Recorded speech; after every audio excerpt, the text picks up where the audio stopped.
এমনি করে কাটবা, এমনি করে করে খাইটা খাবা, খাওয়ার পরে খাবো, খাওয়ার পরে তখন বলবা।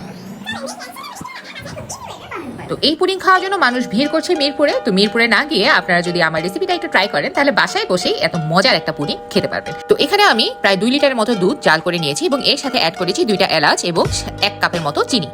এতগুলো ডিম দেখে আবার ভয় পাবেন না। তো এখানে আমি প্রায় 14টার মতো ডিম নিয়েছি। ও ডিপ্লোমা গুঁড়া দুধের তো কোনো তুলনাই হয় না। তো ডিপ্লোমা গুঁড়া দুধ যদি আপনার পুডিং এ আপনি ইউজ করেন, আপনার পুডিং হবে সব থেকে পারফেক্ট। দুধটা একটু গরম করে আমরা এখানে সুন্দর মতো ঠান্ডা করতে নিয়ে আসবো এবং এর মাঝে আমরা ডিমগুলোকে ফেটে নেব। দুধ গরম থাকার অবস্থায় কখনোই ডিম ব্যবহার করা যাবে না, এতে করে আপনার ডিমটা জমে যাবে। তো দুধটা ঠান্ডা হওয়া পর্যন্ত অপেক্ষা করব এবং ঠান্ডা হয়ে গেলে আমরা ডিম আর দুধটাকে খুব সুন্দরভাবে মিক্স করে নিব। চলেন দেখে আমি কিভাবে করছি। এর মধ্যে আমি সামান্য একটু ভ্যানিলা এসেন্স ব্যবহার করব, যাতে করে একটু ভ্যানিলার ফ্লেভার আসে।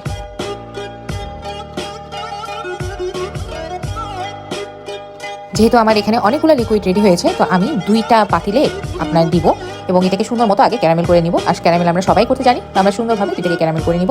ক্যারামেল করার পরে চেক করে নিব যে ক্যারামেলটা একদম ঠান্ডা হয়েছে কিনা। তখনই আমরা মিশ্রণটি ঢেলে দিব একটা চুলার মধ্যে পানি দিয়ে। সেই পানির উপর পাতিলটি ভালোভাবে ঢেকে এবং শক্তভাবে ঢেকে রেখে প্রায় 50 থেকে 60 মিনিটের মতো রেখে এটাকে কুক করে নিব।